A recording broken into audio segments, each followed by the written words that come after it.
বাংলাদেশে মোহাম্মদ ইউনূসের আমলে মুক্ত জামাত নেতা ১,২০০ জনকে খুনের অভিযোগে মৃত্যুদণ্ডের নির্দেশ দেওয়া হয়েছিল। বাংলাদেশে সুপ্রিম কোর্টে মুক্ত সেই জামাত নেতা এটিএম আজহারুল ইসলাম। ১৯৭১ সালে মুক্তিযুদ্ধের মামলায় দোষী সাব্যস্ত হন তিনি। এটিএম আজহারুল ইসলাম দোষী সাব্যস্ত হয়েছিলেন। মোহাম্মদ ইউনূস সরকারের বদন্যতায় মুক্ত সেই জামাত নেতা। বাংলাদেশে মোহাম্মদ ইউনূসের আমলে মুক্ত জামাত নেতা ১২০০ জনকে খুনের অভিযোগে মৃত্যুদণ্ডের নির্দেশ দেওয়া হয়েছিল। বাংলাদেশে সুপ্রিম কোর্টে মুক্ত জামাত নেতা এটিএম আজহারুল ইসলাম। ১৯৭১ সালে মুক্তিযুদ্ধের মামলায় দোষী সাব্যস্ত হন এটিএম আজহারুল ইসলাম। মোহাম্মদ ইউনূস সরকারের বদান্যতায় মুক্তি পেলেন সেই জামাত নেতা।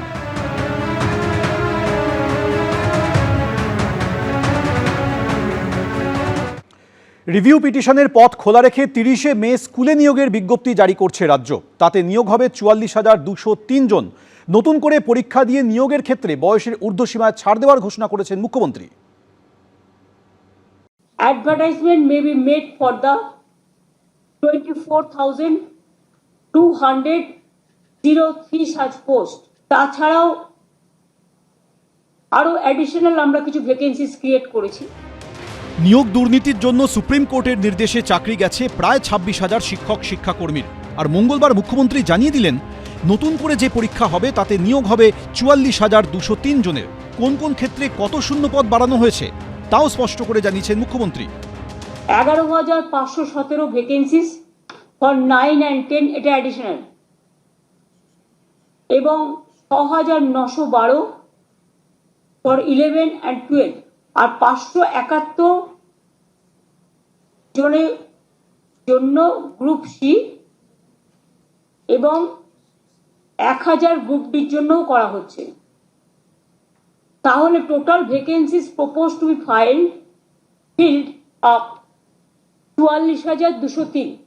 ক্লাস 9, 10 চাকরিহারাদের নিয়ে ২৩,২১২, ক্লাস 11, 12 চাকরিহারাদের নিয়ে ১২,৫১৪, গ্রুপ সি ২,৯৮৯, গ্রুপ ডি ৫,৪৮৮। চাকরিহারাদের পাল্টা প্রশ্ন, ৮-৯ বছর আগে যে প্রস্তুতি নিয়ে চাকরি পেয়েছিলেন সেটা এখন হঠাৎ এই কদিনে তারা নেবেন কি করে? আমরা ৮-৯ বছর আগে যে জীবনযাত্রা অভ্যস্ত ছিলাম সেটা এখন আর নেই। উপরন্তু আমাদের স্কুল যেতে হবে। কম্পিটিটিভ এক্সামের জন্য আমি কিন্তু আর প্রস্তুতি নিইনি, যেহেতু আমি একটা চাকরি করছিলাম। তাহলে যারা এটা যদি ওপেন টু অল হয়, যারা এক্সামের জন্য প্রিপারেশন নিচ্ছে আর যারা আমরা শুধুমাত্র স্কুলের সিলেবাসে পড়াতে অভ্যস্ত, সে দুটোর মধ্যে অনেক তফাৎ হবে। নতুন করে পরীক্ষা দিয়ে নিয়োগের ক্ষেত্রে বয়সের ঊর্ধ্বসীমায় ছাড় দেওয়ার ঘোষণা করেছেন মুখ্যমন্ত্রী। যারা চাকরি করে এসছেন অথচ বয়স পেরিয়ে গেছে, এরকম তো অনেক কেস আছে। চাকরিহারাদের চাকরি পাওয়ার ক্ষেত্রে সেখানে তাদের একটা এজ রিল্যাক্সেশন করা হবে, অর্থাৎ তারা যেন প্রত্যেকেই পরীক্ষায় বসতে পারে, বয়সের জন্য সেটা আটকাবে না। যারা কাজ করেছেন এতদিন তাদের একটা এক্সপিরিয়েন্স অ্যাডভান্টেজও আমরা দেব, যাতে তারা তাদের কর্মস্থানে থেকে যেতে পারে। যদিও মুখ্যমন্ত্রীর এই ঘোষণা নিয়ে বিরোধীদের গলায় কটাক্ষের সুর।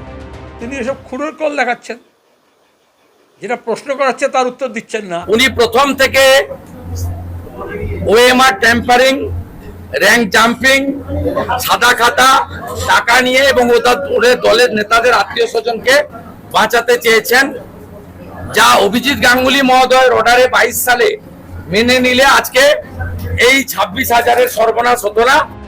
আগামী দিনে কি হবে তা নিয়ে উৎকণ্ঠায় চাকরিহারা শিক্ষক শিক্ষিকা এবং শিক্ষাকর্মীরা। সুমন ঘরাই, ঐশী মুখোপাধ্যায় ও দীপক ঘোষ, এবিপি আনন্দ।